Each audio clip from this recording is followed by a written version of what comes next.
Então vamos continuar do ponto que paramos. Na aula passada eu estava estudando a Antiguidade Clássica, obviamente com objetivos paisagísticos, e a gente estava observando algumas contribuições dos povos da Antiguidade. Nós paramos no Egito, né? E hoje a gente vai começar a estudar os povos helênicos. Então, como algumas características da Roma foram do paisagismo e da construção da arquitetura romana foram herança da Grécia, eu vou tratar os dois como uma manifestação só, tá?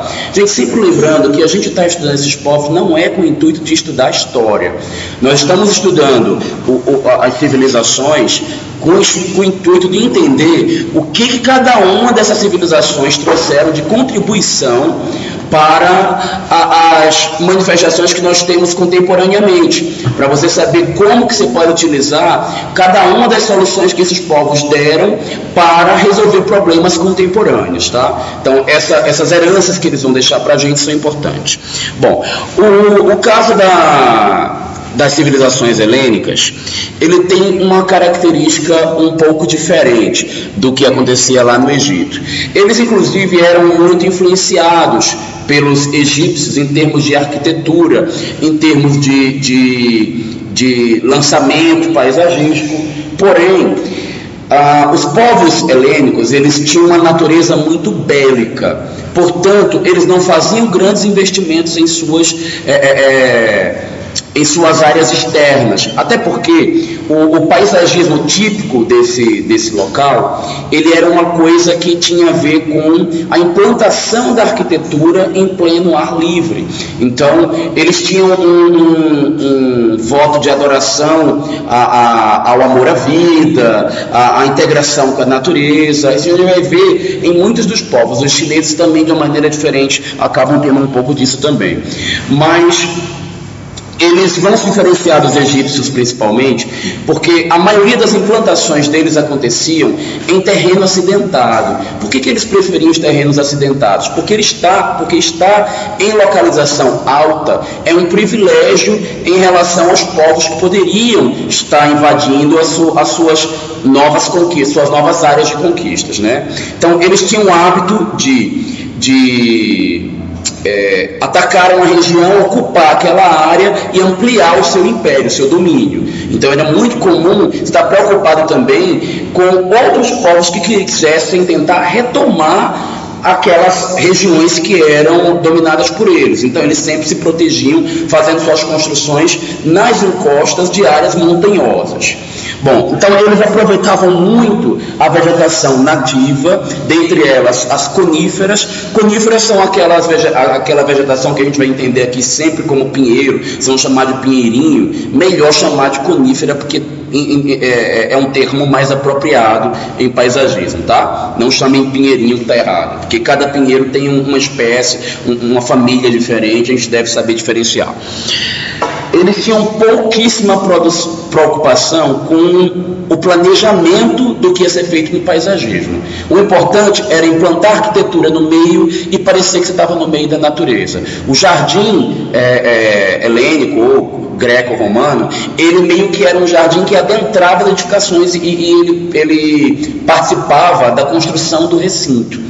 Tá? Os gregos e romanos, eles gostavam de estar nos recintos e aproveitar o paisagismo. Então eles só plantavam plantas que pudessem servir para o seu uso, que tivessem utilidade ou para consumo ou para apropriação da área como integrada à natureza. Então era muito comum no paisagismo dele a implantação de macieiras, pereiras, pé de pera, né? Figueiras, o pé de romã, azeitona, uva e muitas hortaliças. As trepadeiras eram super comuns, porque eles gostavam de fazer essa simbiose entre o natural e o artificial. Então era muito comum a gente ver a introdução de espécies trepadeiras. O jardim era considerado um prolongamento da casa, tá? Justamente buscando esse sentido que eu falei da integração. E era comum que, para resgatar o período, que era um período de adoração à liberdade, ao corpo, e aos hábitos sociais, o homem era o foco nesse momento. Então era comum que fossem introduzidas esculturas com formas humanas que tendiam à perfeição. As esculturas zoomórficas também eram comuns na estatuária greco-romana, tá? Então é outra característica que vocês vão guardar. O que vai diferenciar principalmente a estatuária greco-romana, por exemplo, de um egípcia, de outros povos que a gente está estudando, é que eles tentavam reproduzir não só a perfeição, como a perfeição da forma humana, como dos gestos, e também a escala humana, eles buscavam por essa escala, diferente das estatuárias dos outros povos. Por que eu estou me focando em estatuária? Porque tem a ver com paisagismo, tá? Escultura e estatuária é uma manifestação paisagística. Mas ainda assim, como a maioria desses povos, o foco do paisagismo era a arquitetura. Então a gente vai ver que algumas coisas estavam relacionadas com os hábitos, com as competições, com as festas, com os bacanais, que eram super comuns naquela civilização.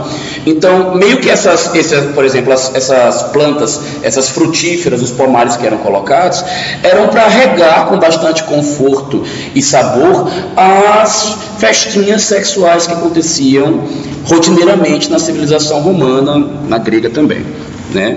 Então eles gostavam, e os jardins aconteciam dessa maneira, jardins de recinto, a gente vai ver inclusive fontes e banhos termais de recinto, porque o mais importante era esse convívio social, e o jardim precisava estar ligado a tudo isso, tá?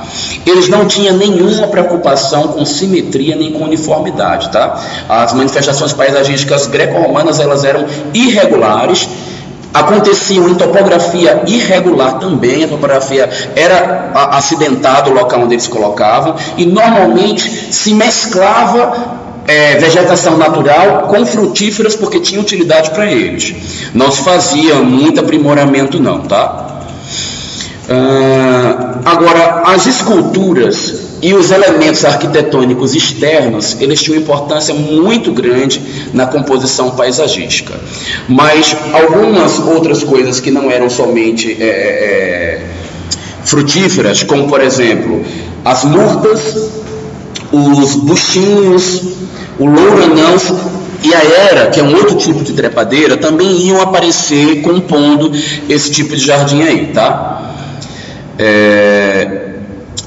Já existia o uso de topiaria nesse momento, apesar dela não ser tão evidente como a gente vai estudar lá na frente no Renascimento. Todo mundo sabe o que é uma topiaria? Topiaria, gente, quando a gente tira a naturalidade da vegetação através de podas, tá? Normalmente quando você vê aquela vegetação que tem forma arredondada, já viram um buchinho que é todo redondinho assim? Bom, o buchinho naturalmente ele não fica redondinho daquele jeito tão perfeito. A gente precisa topiar. Topiar é fazer uma poda um pouco mais drástica com fins a uma modelagem de alguma forma artificial, uma forma geométrica, uma forma de um animal, uma figura humana. A gente vai ver isso muito mais característico em outros povos, tá? Eu não sei se eu falei isso, não é porque a gente não viu China ainda, então vai chegar lá. Tá? As esculturas, elas eram muito suntuosas, eram muito importantes, e o uso de água na composição era muito importante, porque a água também tinha sentido muito mais utilitário. Naquele momento lá não existia, não era todo cidadão que podia ter água dentro de casa, então existia o banho público, e através dessas fontes públicas as pessoas se reuniam para tomar banho, para fazer as festinhas sexuais, que eram mais importantes até do que o próprio banho, né? Por incrível que pareça, mas era, e para lavar roupa, lavar alimentos, consumir a água, já que isso não era do acesso de qualquer cidadão. Bom, isso aqui é um mapinha só para a gente ter uma noção do que aconteceu durante o período clássico, a área de ocupação dos povos helênicos, ou seja, era praticamente toda a Europa, um bom pedaço da África e também um bom pedaço da Ásia. Portanto, a importância e a quantidade de manifestações que vai acontecer aí é muito grande, muito embora a gente não tenha aprimoramento, justamente porque por essa esse hábito de ser um povo, de serem povos bélicos que estavam preocupados em ocupar grandes áreas e aumentar o seu império, eles não investiam em paisagismo. Só uma imagem aí bem característica que vai realçar a imagem do que eram as composições paisagísticas greco-romanas. Então, características que a gente vai ver bem marcadas: o gosto por colunatas e as suas ordens várias, que vocês devem ter estudado muito bem com a Andréa lá em História, né? E não é nosso objetivo aqui nos aprofundar, mas é bom vocês pensarem que as colunatas, por aparecerem na área externa, normalmente em fachada e às vezes até soltos da fachada, eles são bem mais manifestações paisagísticas do que arquitetônicas, tá? Como a gente já havia discutido no início da disciplina, toda manifestação que compõe a área externa das edificações, ela é considerada uma manifestação paisagística, e é o caso das colunatas. Então, eram comuns, como eu acabei de falar, fontes, cascatas e espelhos d'água, porque eles tinham sentido utilitário, e a vida social romana estava envolvida com esses banhos públicos e com o consumo de água nessas áreas. Esculturas humanas e animais sempre com tendência à busca pela perfeição da forma e dos gestos, tá? Os banhos públicos, as áreas para banhos nessas fontes, né? Ambientes específicos para a realização de eventos sociais. E aí, preciso falar qual é o evento social, né? Já falei, os mais comuns eram as orgias, e elas que vão comparecer. Os ambientes dados a essas práticas eram os mais significativos em termos de banhos para o paisagismo. Porque o paisagismo de recinto, ele coloca um espelho d'água dentro da edificação. Então, dentro de uma área de colunatas fechada, se colocava um banho, se colocava um espelho d'água. Então, ele vai ter uma grande importância no paisagismo. Mosaicos de pedra, trabalhados normalmente ao piso, tá? Isso começa a aparecer já no paisagismo desse período. A inserção de templos e monumentos em meio à natureza, eles tentavam sempre fazer essa integração. As esculturas sempre realistas, já falei. Normalmente ele se desenvolvia em recinto fechado, e já falei para vocês também que era comum o uso de maçã, pera, figo, romã, azeitona, uva e outras hortaliças. O jardim era o prolongamento da casa, já falei isso também. E uma outra característica importante é a simplicidade. Não havia muitos exageros, eles não faziam de muita pompa nas suas composições paisagísticas. A arquitetura estava em primeiro lugar porque ela tinha sentido de proteção, sentido religioso, sentido administrativo. Bom, e isso tudo era consequência do quê? Os ambientes sociais desses povos, eles eram muito perigosos e cheios de imprevistos. Então, estar na rua era muito perigoso. A qualquer momento poderia um povo invasor bárbaro ou um povo que anteriormente ocupava aquela área e foi expulso pelo Império Romano, querer novamente reocupar aquela área. As áreas elas eram o tempo inteiro alvo de conflitos. Então, eles não preparavam tanto sua área externa, justamente com medo de perder tudo. Até porque isso era super frequente.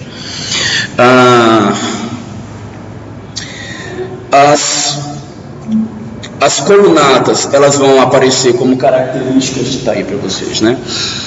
Como características importantes da composição paisagística greco-romana, e a gente vai ver as evoluções. Dórica, que seria a primeira, mais simples, vai evoluir posteriormente para a jônica, que começa a já ter alguns ornamentos, alguns detalhes, até chegar na coríntia e toscana, que seriam as mais detalhadas, que tem mais volutas, mais detalhes florais, e a composta, que vai misturar tudo isso e dar um estilo extremamente carregado, fazendo aquele ciclo do máximo e do mínimo que a gente vê ao longo da história. E elas vão aparecer como um grande marcador de características greco-romanas em composições paisagísticas. Todavia, gente, é importante vocês terem uma noção muito clara do que é se apropriar de uma influência, de um motivo que nasceu como herança desses povos, e resgatar exatamente o que foi praticado lá para um local onde aquela imagem ou aquelas formas não contam a história da cultura e da civilização. Por que eu estou chamando a atenção de vocês? Vou dar um exemplo. Por que eu estou falando sobre isso? Eu estou querendo chamar a atenção, por exemplo, para coisas como a gente vê lá no Pontão. O que a gente tem no Pontão? Um arco, né, clássico, greco-romano, que conta uma história de um povo que não está aqui, com uma manifestação que não tem nada a ver com a nossa cultura, né? Eu tenho sérias dúvidas se aquilo ali foi uma colocação adequada, se foi apropriada para Brasília. Eu não sei até que ponto está correto ter praticado aquilo ali, né? Mas nada impedia dele ter um frontão que não tivesse aquela forma tão característica greco-romana. Poderia ter um formato mais moderno, uma coisa mais característico de Brasília, né? Poderia sim ter colunas que fossem inspiradas nesse período, mas com uma forma revisitada para o nosso período atual, né? Então, isso aí é só para chamar a atenção de vocês. Bom, e aí a gente vai ver algumas historinhas que são interessantes, que elas vão acabar tendo ligação com o paisagismo, que tem a ver com esse período aí, que são algumas lendas, como a gente vê do Jardim das Hespérides, que são deusas ninfas fertilizadoras da natureza. Aí conta a história que Hera recebeu de Gaia umas maçãs de ouro como presente do seu casamento com Zeus. E aí toda a mitologia grega vai entrar em voga também para a gente compor esses motivos aí, né? E ela deu as Hespérides, que são essas ninfas, filhas de Atlas, a função de proteger esse jardim que tinha que comportava essas maçãs aí. Então isso aqui é um quadro famoso do Renascimento que retrata essa mitologia, e até hoje se acredita que existe um local realmente onde esse jardim realmente deveria existir, porque ele existia nas mitologias, mas se contava como se alguém já tivesse passado por lá, e aí contava as histórias da existência dele. Obviamente que a maçã de ouro, se tivesse existido, né, estava nascendo até hoje maçã de ouro no pé. Provavelmente essa não é a parte verdadeira da história, se é que existe alguma verdade nesse mito. Mas é só como curiosidade, né? Como a gente falou lá das outras deusas ninfas, aí coloquei essa aqui também que tem na Roma e Grécia. Bom, mas como eu já falei para vocês de jardim de recinto, então a gente vai observar o que são esses jardins de recinto. Esse que vocês estão vendo aí, gente, são... Eu não sei como é que está aqui na minha tela, está em outra proporção, eu não sei como é que está aparecendo para vocês. Isso aí, na verdade, não é uma reconstrução de um jardim romano que tem em Pompeia. Então ele mostra exatamente como acontecia o jardim. A construção era feita ao redor, era feito um pátio central, e aí o jardim era colocado nessa área central. Isso aí dava um ar de requinte, uma agradabilidade, além de ser mais interessante em termos de clima, pena que eles não utilizavam para causar sombreamento. Então, normalmente a vegetação deles não tinha, a que eles implantavam não tinha importância climática, como tinha, por exemplo, lá na Babilônia, que era para humanizar, para inclusive dar mais sombra, tornar as áreas mais agradáveis. Eles traziam agradabilidade para o espaço no Jardim Recinto de uma maneira diferente. Mais à frente, no primeiro momento, eles fazem somente os jardins mais baixinhos, essa coisa mais simples, a simplicidade é uma característica no primeiro momento, mas por conta dos hábitos sociais greco-romanos, o jardim de recinto evolui para os banhos termais também de recinto. Inclusive, esse que está aparecendo aqui na porção superior direita, ele é um banho que acontece, um banho termal de recinto, que ele acontece numa área abaixo. Ele não é na área exposta como está esse cara, né? Então vocês estão vendo aqui, inclusive, uma curiosidade do comportamento. Bom, não precisa revisar para vocês já têm conhecimento e já estudaram história, sobre a conduta social desse período, né? Ela era predominantemente homossexual, inclusive nos seus atos sociais. Então o que acontecia? Aqui está retratando justamente um momento social do banho dessa civilização, onde era considerado imoral que homens e mulheres tomassem banho juntos. Eles poderiam ter contatos desde que fossem homens com homens, mulheres com mulheres. Então isso aqui é uma cena super comum que está sendo retratada nesses quadros, que obviamente aqui é uma composição artística inspirada nessas histórias aí, mas que a gente sabe que elas são verdades porque elas são relatadas em livros de história, né? Tem cenas que são relatadas de verdadeiros romances, de acontecimentos que estão registrados. E aí, só como mais uma curiosidade para vocês, isso aqui era um banheiro romano. Vocês chegaram a estudar isso aí? Gente, nesse período aí era super comum. Você ia tomar banho junto, já aproveitava, já fazia um bacanalzinho lá com a galera, com a turma, desde que fosse homem com homem, que homem com mulher é imoral, não pode, né? E podia aproveitar para dar uma cagadinha do lado do seu colega, né? E aí ficava um do lado do outro, tinha um canal, uma vala que passava por trás, e aí você podia estar aqui no teu buraquinho e o dejeto do teu coleguinha passava por debaixo de você enquanto você conversa com ele. Isso era super comum. É bem parecido com o que a gente viu lá dos egípcios, né? Que as fezes passavam por uma vala também e ela passava por trás do forno da cozinha. E era a única maneira. Você não estava na aula passada, não? Era a única maneira de higienizar as águas servidas, porque as fezes viriam contaminadas. Mas como que você higieniza? Então faz passar por dentro do forno, queima as fezes depois que ela é servida para a rede de esgoto. Que na verdade não tinha exatamente uma rede de esgoto, né? Mas para o comedor e para outras áreas. Só uma curiosidade também. Falando de banhos públicos aí, homem e mulher, eu vi do meu pai que morou no interior e tinha a questão do banhar no rio.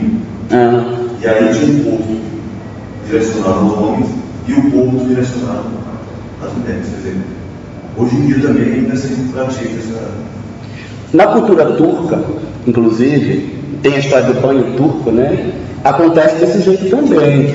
Só que hoje é por outros motivos, né? Hoje é porque a mulher não vai se expor de corpo para o homem, então ela precisa ficar isolada e os homens também, fica todo mundo de galera, né? Em relação à cultura também. Provavelmente a gente mantém esse hábito, né? Porque na verdade para eles era imoral, porque você poderia estar tendo uma relação, sei lá, eu não consegui entender muito bem qual é o sentido de ser imoral não, porque o que é mais imoral do que já estar lá, já se está com o mesmo sexo, se a cultura deles aceita isto, né? Aceita sexo assim, no meio social, qual é o problema de estar com outro sexo também, já que isso era natural, né? Não entendo. Aliás, tem uma cena que passa no Calígula, você assistiu? Conselho todo estudante de arquitetura assistir Calígula, a não ser que tiver coração fraco, né? Porque tem cenas pesadas. O Calígula, ele dá banquete, ele bota gente pelada em cima da mesa, sabe? A pessoa pelada faz parte, ela vai ser comida também, sabe? É uma coisa bem assim. Ele inclusive, ele pega a mulher do capitão dele, eu acho que é do capitão, não tenho certeza não, do capitão da guarda, é a única que vai se casar virgem com ele, e ele determina que ela tem que perder a virgindade com ele, com o rei, com Calígula. Ele vai lá e pega ela, aí o cara, insatisfeito, vai tirar satisfação com ele, ele pega e ele tira a virgindade também dele, nesse momento, só que da pior maneira possível. Ele não faz isso via órgãos sexuais, ele faz com o braço. É horrível, é pesado. Aí depois ele brinca de botar a gente embaixo da máquina de decepar, aí fica uma maquininha que fica fazendo assim, as pessoas ficam enterradas no chão, e aí ele vai passando, cortando as cabeças, e as cabeças vão voando, aí ele vai dando gargalhada, sabe? E é bem desse jeito que era a civilização romana. Ela tinha coisas que pra gente eram absurdas, né? Super comum. Então não estranhe isso aqui, que isso aqui é bobagem. Essa história de dar uma cagadinha com o amiguinho do lado, super normal. Assim como as orgias sociais eram também, era dia a dia. Você vai ali, é que nem hoje, você vai ali tomar uma cervejinha e faz uma orgia, e não sabe, quase assim, né? E assim, eu lembro que no ensino médio, o professor de filosofia ele disse que os filósofos gregos e tal, eles tinham mania de se reunir e fazer sexo um com o outro, porque eles acreditavam que assim eles estariam passando conhecimento.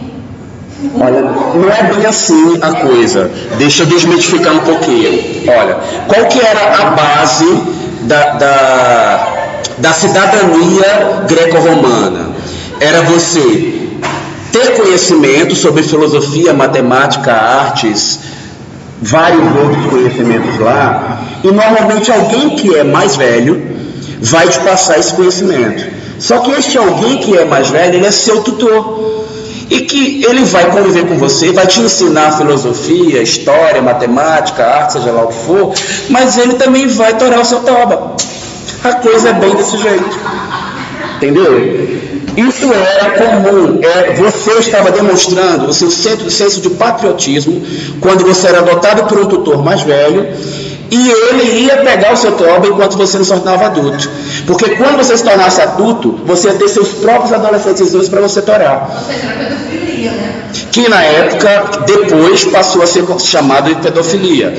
Só que não era considerado pedofilia porque o homem se tornava homem na civilização nesse período através do ensinamento que o tutor dele fazia, inclusive entre esse comportamento sexual. A única coisa que não poderia acontecer é o tutor mais velho ser passivo, porque isso era moralmente condenável.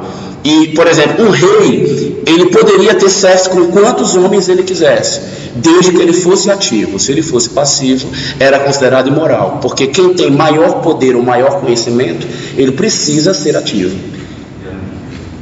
Estranho, mas era assim assim que os livros relatam. Enquanto algumas civilizações, aquela questão da virgindade, pureza e tal, era louvável, em outras já... Não era bem assim. Lá, no caso da mulher, ela tinha importância de procriar, ela era importante pela procriação, então não era, a virgindade não era uma coisa, era sim, era em determinado momento, para certos motivos e para certos interesses religiosos e administrativos da sociedade, acontecia. Por exemplo, quando você pegava aqui as sacerdotisas da deusa Vesta, qual que era o papel dessas mulherzinhas aqui? Existia uma deusa, que era a deusa Vesta, que era a deusa do fogo. Então, esse fogo, na mitologia, era quem mantinha a vida na civilização deles. Então, esse fogo não poderia jamais se apagar. Então, uma sacerdotisa, deixa eu olhar para cá, porque eu não estou vendo as imagens, aí eu estou tentando lembrar do que eu estou falando e não lembro. Então, estou aqui, tá, Elas, que é uma imagenzinha que retrata as sacerdotisas. Essa mulherzinha aqui, ela tinha que ficar virgem até os 30 anos de idade. Pense como era difícil a mulher naquele tempo. Coitada, né? Devia ser uma loucura. Só que assim, obviamente, a gente sabe que provavelmente elas deviam ter, inclusive, como era comum na época, sexo homossexual entre elas. Porque elas não podiam ter contato com o homem. Um homem que pisasse no mesmo solo que uma sacerdotisa, ele era morto. Ele era proibido de pisar no solo sagrado, que elas eram consideradas sagradas, e elas eram proibidas de pisar no solo profano. Só podia pisar no mesmo solo que elas se você tivesse ligação sanguínea com elas. Se você fosse pai, mãe, irmão. Se você não tivesse, você não pode pisar no solo delas.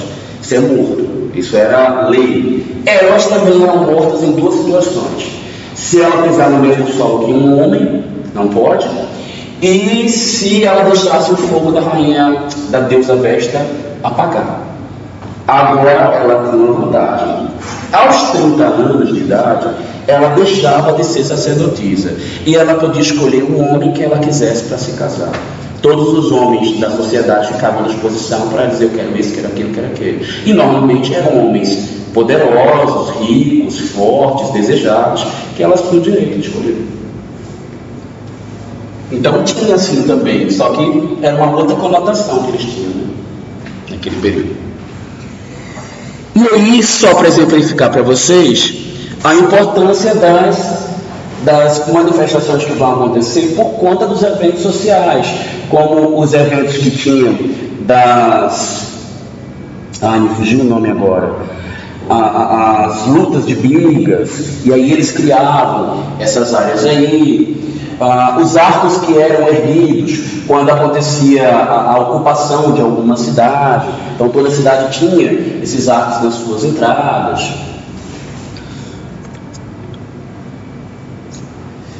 E outra coisa que vai ser importante para a gente é a maneira como os gregos organizavam o seu urbanismo, que vai ter consequência direta no paisagismo, porque o traçado romano, ele se baseia... O que foi?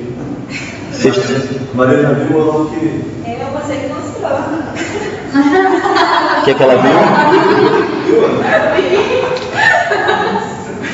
Não, que você está vendo? Eu estou vendo, né, uma construção fábrica aqui, né? É isso? Nossa, olha que eu vivo procurando essas coisas nas imagens. Foi Maria que viu. Foi você que se manifestou. A aula passada tinha os egípcios, que isso era bem explícito, né? A gente viu, né, os egípcios. Não, isso aqui acho que foi sem querer, isso aí foi propósito. Mas o que interessa pra gente?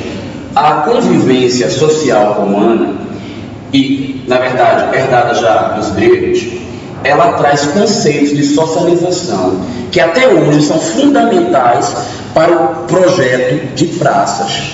Porque o que acontecia? Eles iam criar as acrópolis, ia fazer toda aquela ordenação, e normalmente, tudo que acontecia com o evento social acontecia com os prédios públicos apontando para essa área. Isso é um conceito, isso se chama construtividade. Construtividade. Espera que a gente vai pular nos slides com a presença já. Bom, não vou me aprofundar, nem fixar aqui nas construções de fachadas, de templos, porque isso aí faz muito mais parte do interesse da arquitetura do que do paisagismo. Mas não deixam de ser manifestações paisagistas por estarem compondo com a paisagem natural, né? Mas o que me interessa de verdade é o conceito de praça que nasce com a ágora. O conceito de praça planejado, mais importante que a gente adquire de toda a história das civilizações, é o conceito da ágora grega. Por quê? Ele tem, dentro dos ensinamentos de urbanismo que nós temos até hoje, todos os conceitos num único lugar. A ágora tem o princípio de construtividade, a ágora tem o princípio de axialidade, a ágora tem o princípio de convexidade, e a ágora apresenta também atividades atrativas, que são os 4 principais conceitos da socialização urbana contemporânea. A gente aprendeu com os gregos como que as pessoas gostam de se divertir, gostam de se encontrar e gostam de fazer suas atividades. E as pessoas que não sabem usar esses princípios, eu estou falando as pessoas, nós arquitetos, né, não sabem projetar áreas públicas destinadas a eventos sociais. O que acontecia lá nas ágoras? Bom, essa história aqui está até no lugar errado. Então, Périx na Ágora Ateniense com a Acrópole ao fundo. Pois é, essa imagem não é aqui, é aqui. Pronto, agora está certinho. Périx na Ágora Ateniense com a Acrópole ao fundo. O líder grego espalhou obras para igualizar a cidade. Nasce aqui o conceito da melhor integração social e a base para os estudos de copresença, com toda extrema influência no estudo do espaço urbano e paisagístico. Gente, a Ágora romana, grega, eu vou falar da romana porque é a evolução da grega, tá? Ela era o centro da socialização e da vida nessas cidades, nas cidades romanas. Tudo acontecia aqui, as pessoas vinham aqui para fazer evento político, elas vinham aqui para fazer comércio, para vender, para comprar todo tipo de mercadoria, roupa, alimento, tudo acontecia aqui. Elas vinham para cá para fazer lazer, elas vinham para fazer sexo, porque não, porque isso era super comum também. Elas vinham para fazer uma série de outros eventos, e todos os prédios públicos e os prédios também de importância religiosos apontavam para essa área. Será que isso era à toa? Provavelmente não. Outra coisa, todos os eixos de circulação da cidade que levavam a alguma área importante, eles obrigatoriamente tangenciavam ou cruzavam por dentro da ágora. E aí a gente vai precisar agora entender direitinho o que são essas coisas que eu falei para vocês, mais aplicado para a nossa realidade contemporânea, que é através de copresença. Já ouviram falar em copresença? Foi comigo? Não, com você também. Comigo também? Não, você só porque você estava comigo, estagiou comigo, né? Não, mas não você falou. Falei? Alô? Bom, vamos lá. Ah, tá. Vamos ir um pouquinho mais longe, que a minha disciplina aqui não é de urbanismo, mas não tem como você fazer paisagismo sem ter pelo menos noção disto aqui. Então, vamos lá.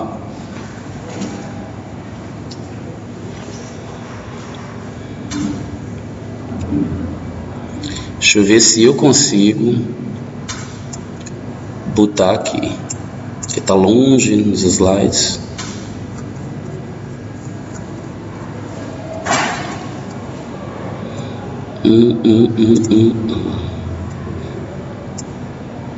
Já botei errado aqui.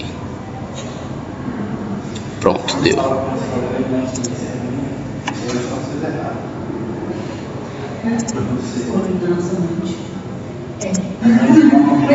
Isso aí. Olha lá.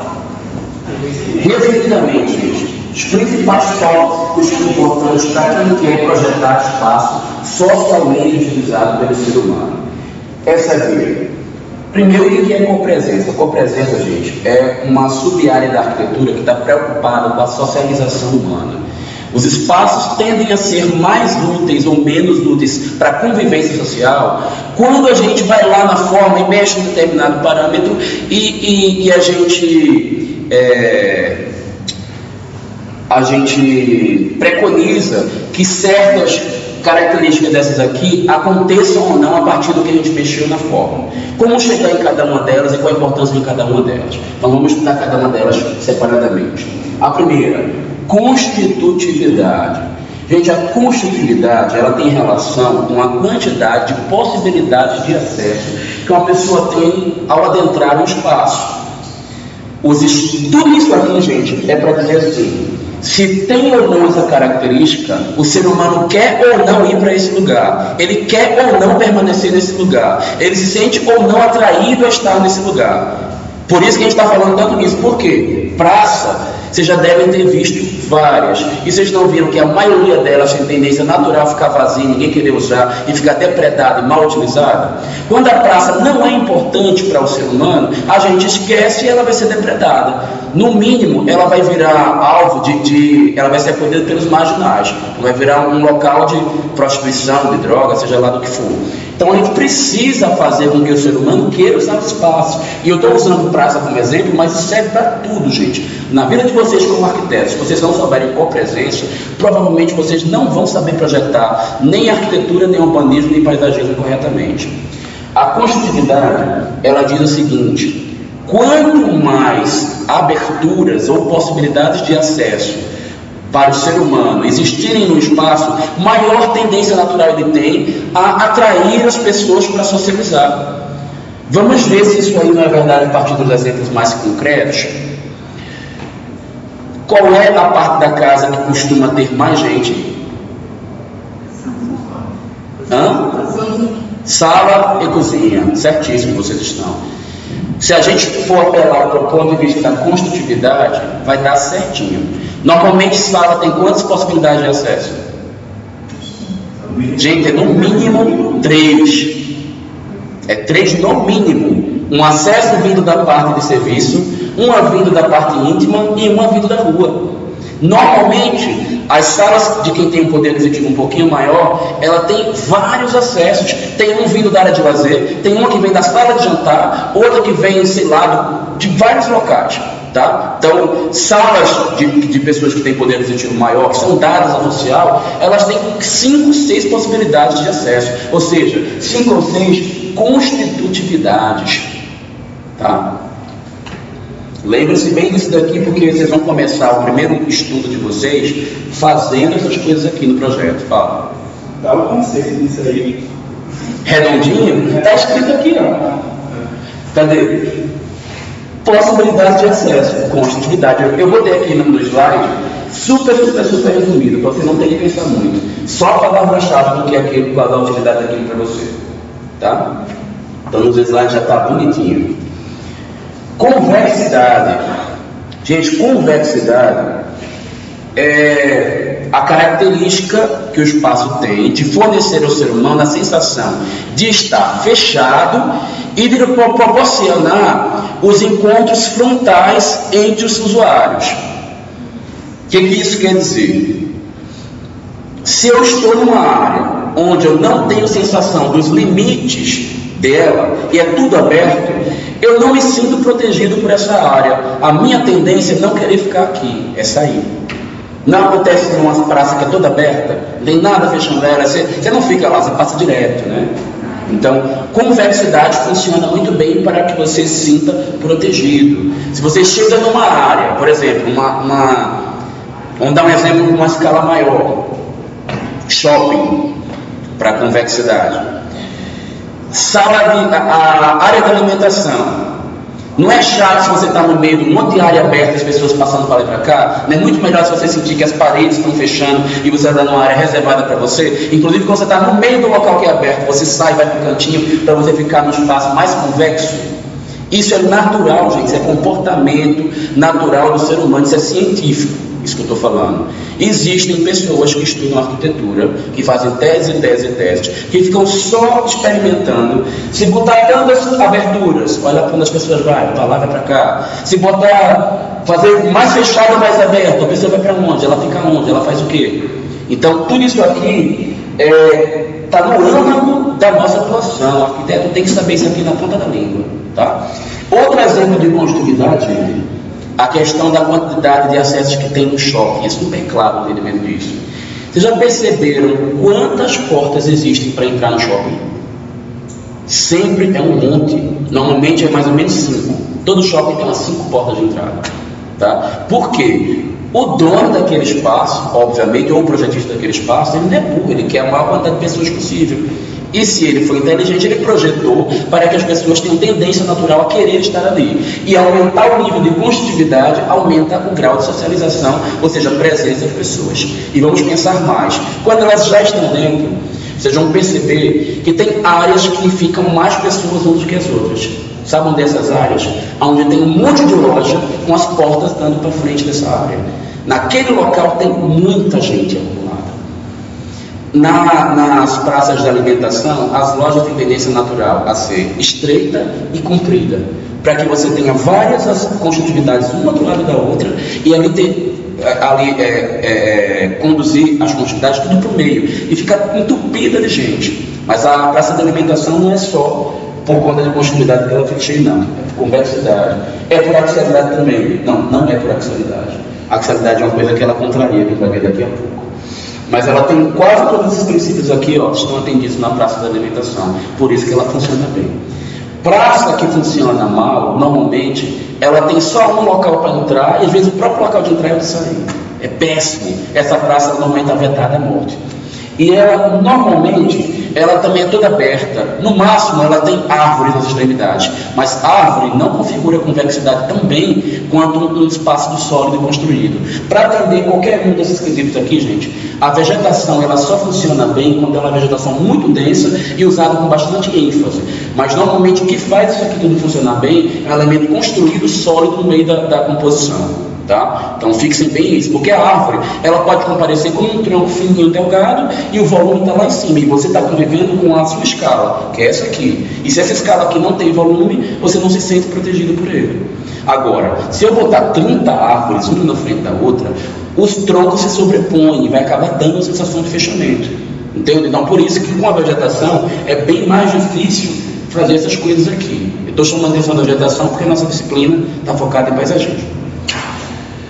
A axialidade. A axialidade tem relação com os eixos de circulação. Gente, todo local que você circula existe um eixo principal. E toda atividade só vinga quando a gente está... Toda atividade, especialmente a de comércio, ela só dá certo quando ela está ligada a um grande eixo de circulação. Vocês já perceberam aonde são colocados os shoppings? Colado no eixo de circulação principal de toda a cidade. Ninguém bota um shopping dentro de uma via secundária interna, de onde ficam lá as moradias, as residências. Por quê? A quantidade de fluxo de pessoas que passa ali não é suficiente para alimentar um shopping. Então o shopping tem a obrigação de estar na beira da avenida. Vocês vão começar a perceber então que tudo que funciona de verdade na arquitetura está com um monte de parâmetros aqui equilibrados, porque senão ele tende a não funcionar do ponto de vista social. Lógico que tem atividades que não têm relação nenhuma com o social. Por exemplo, uma metalúrgica. Precisa socializar? Não. Quem vai para lá, vai para poder queimar ferro, produzir metal, sei lá o que, é especialista, contratado e está isolado de todo o movimento social. Agora, shopping não. Se não tem vida social, o shopping morre. Então, a axialidade é importante. Na casa, onde que é importante ter axialidade, onde tem áreas de convivência social. A axialidade forte, gente, é o principal eixo de entrada numa determinada área e onde as pessoas principalmente saem das constitutividades para depois acessar outras áreas. De onde vem a constitutividade principal e você está chegando para as áreas, tem um eixo forte. Quando você vai chegando no fim da cidade ou no fim de uma casa, lá no fim do corredor para chegar nos quartos, você está no fim da axialidade, quer dizer que a axialidade lá está fraca. Quanto menos possibilidades de constitutividade você tem numa axialidade, mais a axialidade que fraquejou. Estão conseguindo entender? Quem está lá na entrada, que tem um monte de porta dando para ela, eu estou andando no eixo de circulação, e tem possibilidade de pessoas virem para cá. Eu estou no eixo forte. Quando eu estou já no finzinho, que só tem uma entradinha, outra aqui, eu já estou no fim daquele percurso, e só tem uma ou duas portas chegando nela, eu estou com a axialidade fraquinha, porque eu já estou no fim da trama. Tá? As axialidades fortes normalmente acontecem no início de cada trama. Ok? Entendido isso aí, né? O que é a axialidade? É ter um eixo forte de população. Provavelmente vocês começam esse tipo de análise. Quando a gente começar a fazer os planos conceituais, ele vai começar com uma axialidade. Você vai ter que traçar ele para saber se faz sentido o que você está projetando. Você conhece o shopping central?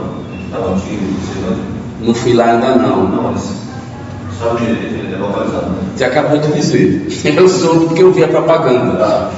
Eu acho que ali, desses pontos aí, eu também não conheço internamente, mas foi levado em consideração a questão da acessibilidade. Sem dúvida. Porque ele vai para uma área residencial e, vamos dizer assim, ele trouxe um grande benefício em relação a essa área residencial. A parede do shopping está de frente à casa. Vamos dizer, perdido ali. Quem for perdedor vai a área residencial. E aí a questão da axialidade é tão forte que eu não tinha tentado ainda para isso. O fato que colocou que é o eixo de movimento, é o eixo de ligação que está ali entre Ceilândia e Camatinga que marcou a colocação do shopping naquele lugar. Olha, ele aproveitou a axialidade principal, mas ele colocou numa área que, por atividade, não seria ideal, porque trazer muita socialização para uma área que é residencial é um problema dos moradores, né? A gente precisa conhecer copresença, inclusive, para saber aonde aumentar a copresença e onde não aumentar. Por exemplo, numa casa, eu preciso aumentar a copresença na região íntima, na área íntima? Não preciso. Então eu não vou colocar um monte de constitutividade, eu não vou aumentar a axialidade, eu não vou fazer tanta convexidade, porque não me interessa ter copresença nos quartos. Mas na sala eu vou aumentar isso aqui tudinho. Inclusive por causa das coisas que eu não expliquei ainda. O que aconteceu lá? Foi colocada uma grande atividade atrativa. Atividade de atração social, shopping, uma atividade de atração. Ela na massa urbana é. Na micro escala já tem um outro raciocínio, a gente tem que detalhar. Mas ela em si, na área urbana, ela é uma atividade de atração social. O que ela fez? Gerou problemas porque aumentou muito a copresença numa área que era residencial. Segundo você está falando, porque eu nem sei, eu nunca fui lá, né? Eu não conheço a região do JK. Mas o fato de estar entre Ceilândia e Taguatinga, bem no meio dos dois, quer dizer que já está numa área de grande axialidade. Então era um local bom do ponto de vista comercial. Agora eu não sei se era um local bom do ponto de vista humano. A gente trouxe que tipo de problema para os moradores daquela região? A gente não, né? O cara que ajudou. Será que ele pensou nisso? Atividades de atração social. As atividades de atração social, gente, elas podem ser várias. Aqui vocês costumam enfatizar e usar todo esse direito no projeto de vocês, isso é uma tendência natural de nós arquitetos, é criatividade e contemplação visual. Só que, por incrível que pareça, a atividade de contemplação visual é a que tem a menor capacidade de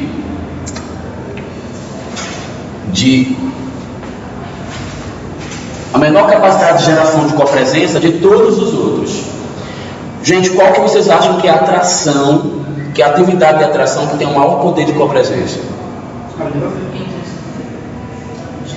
Lazer, o que você falou? Pode ser entre essas aqui. Consumo. De quê? Por exemplo, no shopping, a parte de alimentação é sempre colocada. Gente, olha, a gente tem que sempre ver o que é mais primordial, o que é mais necessário para o que é menos necessário. Contemplar visualmente alguma coisa, eu vou deixar de viver por causa disso? Vai afetar minha saúde? Pode até ser, né, um efeito psicológico ruim, mas no primeiro momento não é primordial, né, para a minha saúde, para a minha sobrevivência. Mas comer é fundamental. Se eu não comer, eu vou morrer.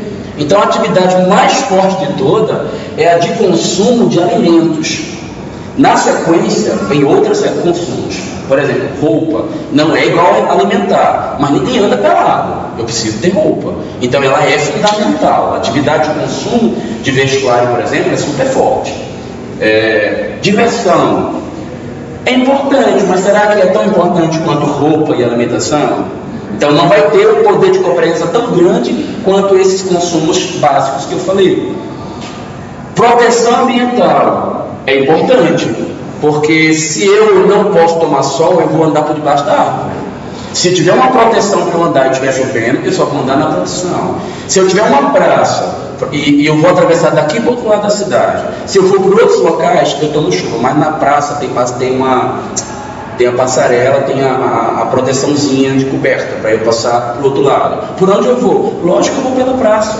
Eu quero me proteger da chuva, eu quero me proteger do sol. E tudo isso é importante para o ser humano e é uma atividade atrativa.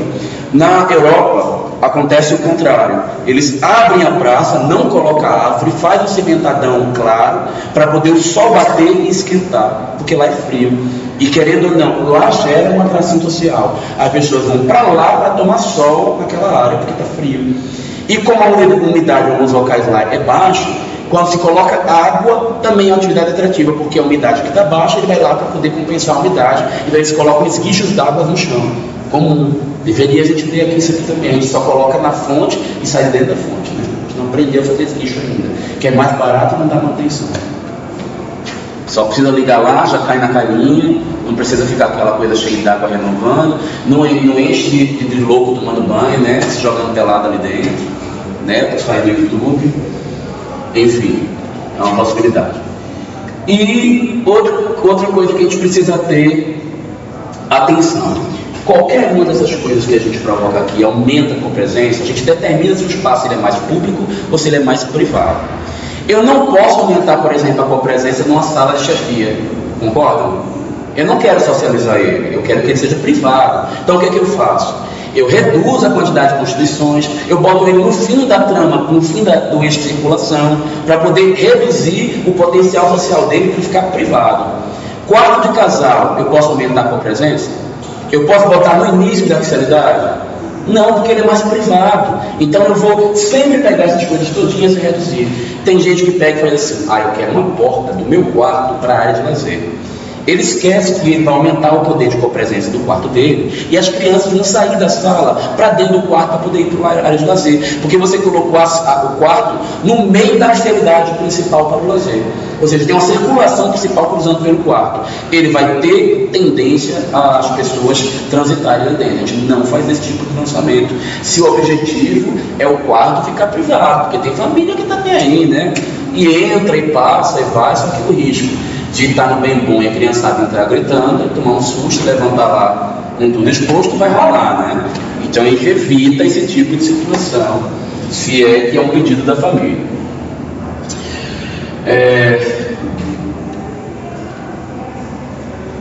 E aí, gente, uma coisa importante.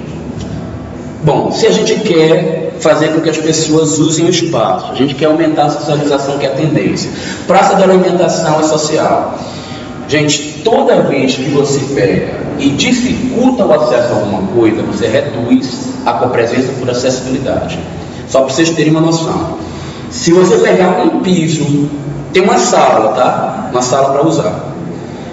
O lado de cá é alto, o lado de cá é baixo. O de cá que é baixo é o nível do restante da casa. O de cá que é alto, 10 centímetros, ele já perdeu 50% da sua chance de ser utilizado pelo ser humano. Porque a gente compreende que aquela área é especial, ou que pelo menos ela é trabalhosa para chegar. E a tendência natural de todo ser humano é fazer o menor caminho para atingir qualquer coisa. Se tem um obstáculo, ele não passa por cima dele. Lógico que tem as figuras de exceção, como eu, por exemplo, que eu só quero ver o mais complicado. Eu prefiro me machucar do que andar no trânsito normal. Se tiver um trânsito torto, eu vou andar por ele, porque eu acho massa, para me divertir. Mas as pessoas que têm esse tipo de raciocínio são mínimas, elas são exceção. Sempre o ser humano quer fazer pouco trabalho, caminho curto, não quer transpor obstáculos. Então, obstáculos são considerados barreiras. Algumas barreiras são light, como por exemplo a rampa é super light, mas é um motivo de decréscimo de presença também, tá? Botou uma rampa para chegar de uma área para outra, já não está a mesma coisa, mas é light. Um desnívelzinho, por menor que seja, é uma barreira light, mas menos light do que a rampa. Uma escadaria de verdade é uma barreira reta. A pessoa pensa 2 vezes se ela quer usar aquela outra área, porque botou a escada, já ferrou, não vai funcionar, tá? E sim, praça de alimentação está no último andar. Por que faz isso? Então, correto era botar a praça de alimentação lá embaixo para agregar as pessoas? Já que o objetivo é vender mais, consumir muito, comer muito. Porque tem nos outros andares. Exatamente, gente. Não tem atividade atrativa mais forte do que consumo de alimento. O consumo de alimento é tão forte que faz a pessoa subir 4 andares, 5 para comer. Nessa subida dos 4 andares, ela vai vendo outras coisas e vai gastar o dinheiro dela. E o objetivo de quem projeta shopping é fazer você gastar. Então você, como arquiteto, vai ter que projetar para fazer as pessoas gastar dinheiro. Por que a entrada do shopping, uma escada, ela está do lado mais difícil, está do outro lado que você tem que dar a volta para lá, e a subida não é no mesmo lugar que você descida, você dá a volta de novo. Para você ter o tempo de passar pela frente da loja, ter vontade de gastar seu dinheiro. Isso é natural. E outra coisa, fachada de shopping não é padronizada. Fachada e posição de shopping, de acesso, não é também padronizada as distâncias em uns locais. É tudo irregular, é tudo aleatório e todos os formatos diferentes. Para que você não tenha senso de orientação, não encontre nada, se perca e passe mais horas ali dentro perdido e não vá embora tão cedo. Então esse é o problema do shopping. Eu disse sempre perco. Isso não é um problema, isso é um acerto de quem projetou. Tá? Em projeto de shopping isso é considerado acerto, porque é o objetivo do que projeta. Quando, gente, a gente fala que alguma coisa está socialmente bem resolvida, a gente fala que ela está mais integrada, ela está no meio da trama, ela tem muita constituição, ela está no meio desta circulação, ela tem bastante atividade atrativa, ela está com maior integração. Quando uma coisa não está socialmente bem resolvida, ela está segregada, ela está no fim do eixo, ela tem poucas constituições, ela não tem atividade, ela está com segregação. Afastar alguma coisa é quase a mesma coisa que segregar alguma coisa. Usem esses termos, porque eles são da área de vocês, tá? São termos nossos, só o arquiteto precisa saber a fundo o que é integrar e segregar. Beleza? Vou só finalizar dando uns exemplozinhos aqui, tá? Para vocês enxergarem isso na prática, para a gente poder voltar para a civilização grega, que o timing foi grande, mas é bastante útil que a gente está vendo, né?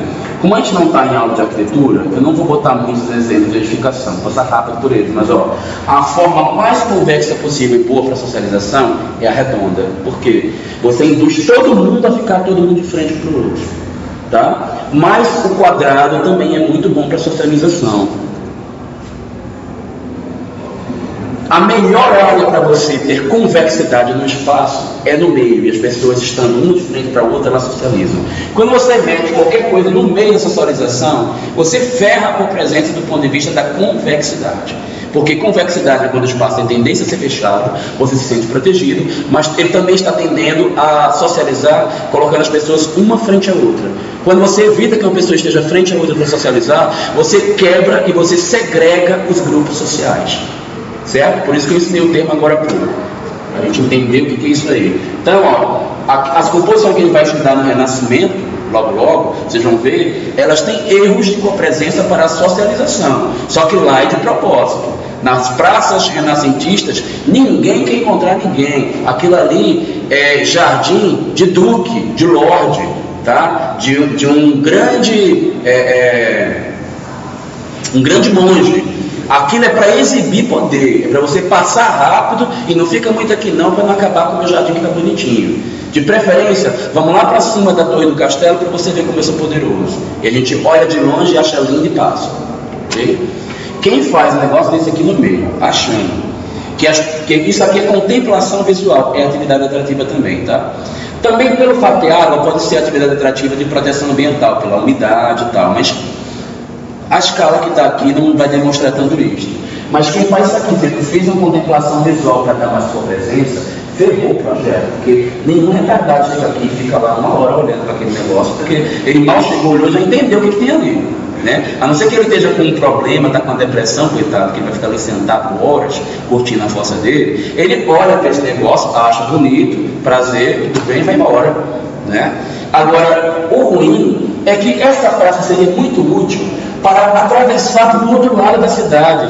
Mas quando eu tentei atravessar, eu encontrei essa porcaria bem no meio. Será que eu não quebrei um dos princípios que a gente aprendeu agora há pouco? Qual é o princípio que está quebrado aqui? A axialidade, que é o eixo de integração principal, é reduzir a axialidade da praça, quando eu coloco esse negócio aí no meio. Por isso que vocês vão ver algumas críticas de arquitetos a Coreiros, porque a maioria deles não tem utilidade quase nenhuma, ainda mais com os hábitos sociais contemporâneos, né? Não tem mais aqueles eventozinhos da cidade interior que acontecia frequentemente, pelo menos não em todos os locais. E ele fica bem no meio quando a gente podia socializar. Agora, um coreto localizado no canto, ele é mais funcional do que um coreto no meio.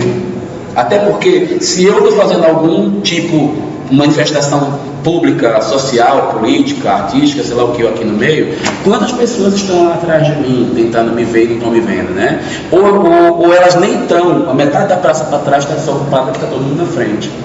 Então, isso daí não é um bom posicionamento. Outra coisa, formato nele, ele é anticonvexo, ele é côncavo. Ele joga uma quina empurrando para cima das pessoas e quebrando os grupos em dois. Numa boate, se você vai na boate, você percebe que ela tem um formato de L. Se você vai para o canto de cá e está mais cheio de gente, você quer vir de cá?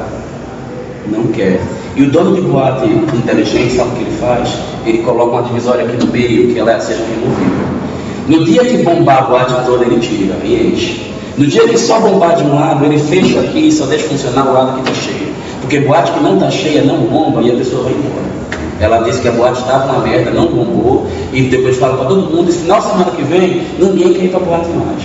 Então o que a gente faz? A gente já segrega de propósito e isola o outro para ninguém usar. Tá? Gente, os espaços, eles competem pelo ser humano do ponto de vista social.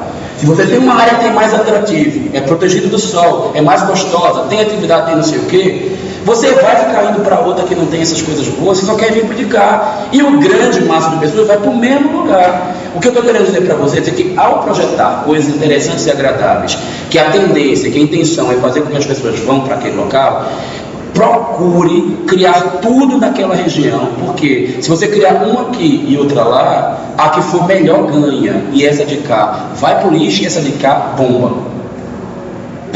Captar a dica, né? Isso é importante em projeto urbano também.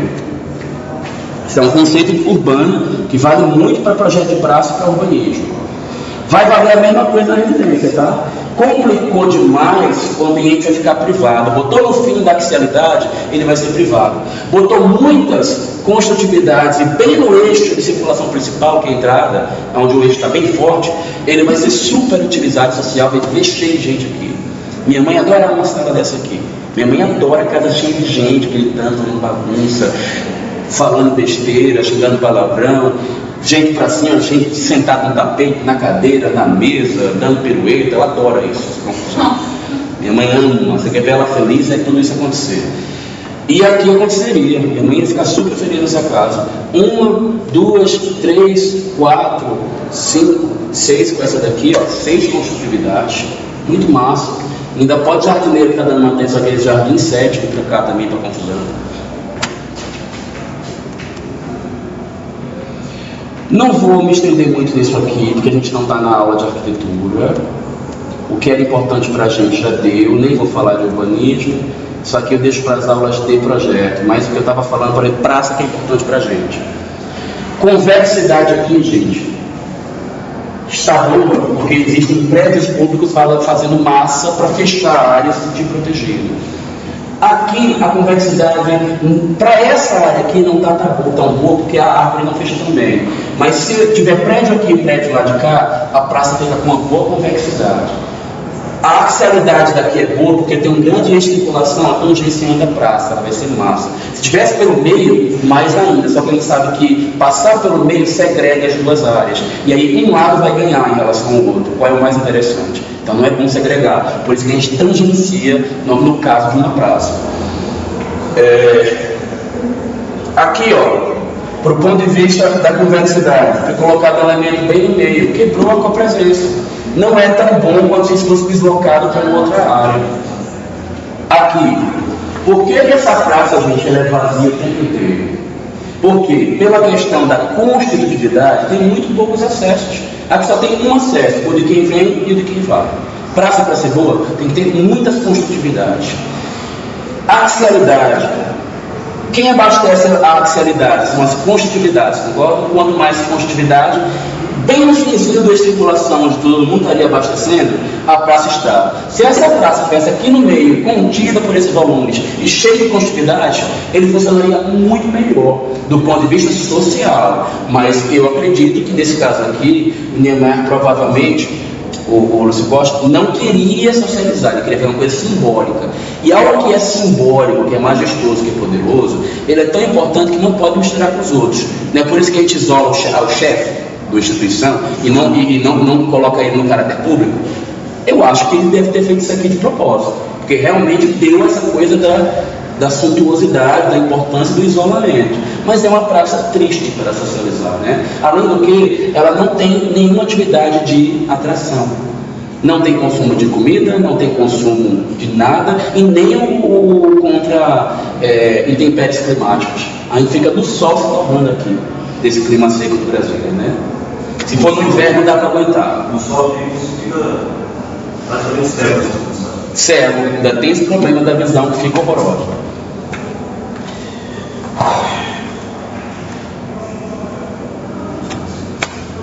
Olha como as ágoras gregas eram massas.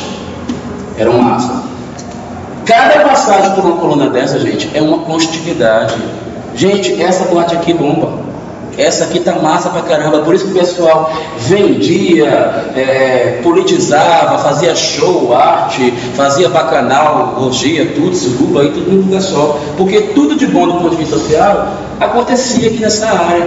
O eixo principal da cidade passava aqui bem pelo meio. Os prédios públicos davam todas as suas portas para ele. E tem prédios que nem esse, que davam uma pancada de acessibilidades, de construtividades para a ágora. Então, ela está muito bem projetada do ponto de vista social. Os gregos sabiam fazer isso bem. Essa de cá, ó, botou um toque no meio, mas olha que ele ainda tem uma sacada inteligente. Chegou aqui e fechou de novo com curva, para que as pessoas conseguissem se sentir protegidas. Infelizmente, elas não estão frontais umas às outras, o que não socializa tanto, né? Isso a gente tenta fazer em todo lugar. Na arquitetura de interior, se gosta, isso daqui também é importantíssimo. Criou um espaço na sala e não conseguiu botar um de frente para o outro, você reduziu. Colocou quase de frente, bem de lado, ainda está bom. Colocou todo mundo totalmente lateral, sem ficar nem de lado. Ferrou. Não vai socializar, as pessoas vão embora desse local. Você já chegou a estudar isso? E aqui, a atração daqui é porque está perto. E aí bate sol e os velhinhos aqui, ó, indo tomar um solzinho para se proteger do frio. Eita, eu vou ter que emendar. Praça contemporânea com uma cascata no fundo do meio. Funciona? Para nada, gente. Isso aqui ninguém usa para nada. A gente passa por aqui batido. Acha lindo. Mas essa praça é só de enfeite. Eu acho muito dinheiro investido numa área que não teve uso, né? Escadarias. Essa área de cá, ela está numa axialidade forte. A axialidade foi quebrada pela escada, porque a acessibilidade difícil, ela reduz o grau de atração das pessoas. Pode ser que isso seja intencional. Talvez aqui sejam prédios públicos e a pessoa quis seccionar esse público, passando por cá, e para cá só quem realmente está interessado em vir nos órgãos. Então isso pode ter sido positivo para o caso desse projeto.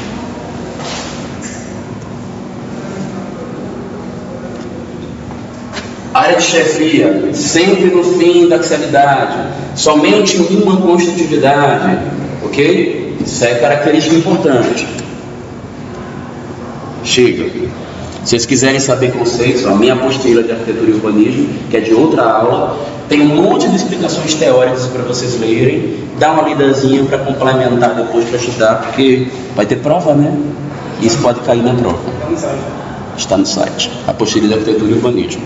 Só voltando, vocês querem emendar direto e sair mais cedo? Ou a gente para agora para lanchar? Vamos parar? Então vamos dar uma paradinha e a gente Peraí, deixa eu ver se está no finzinho de grego. Porque se tiver, a gente vai nele primeiro, para não deixar o assunto pela metade também.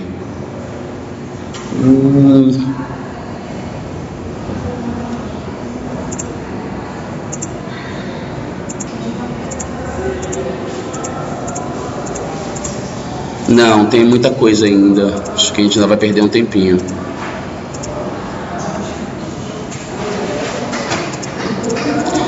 Então vamos dar uma paradinha e eu depois edito e emendo esses dois filmes aqui num só, tá?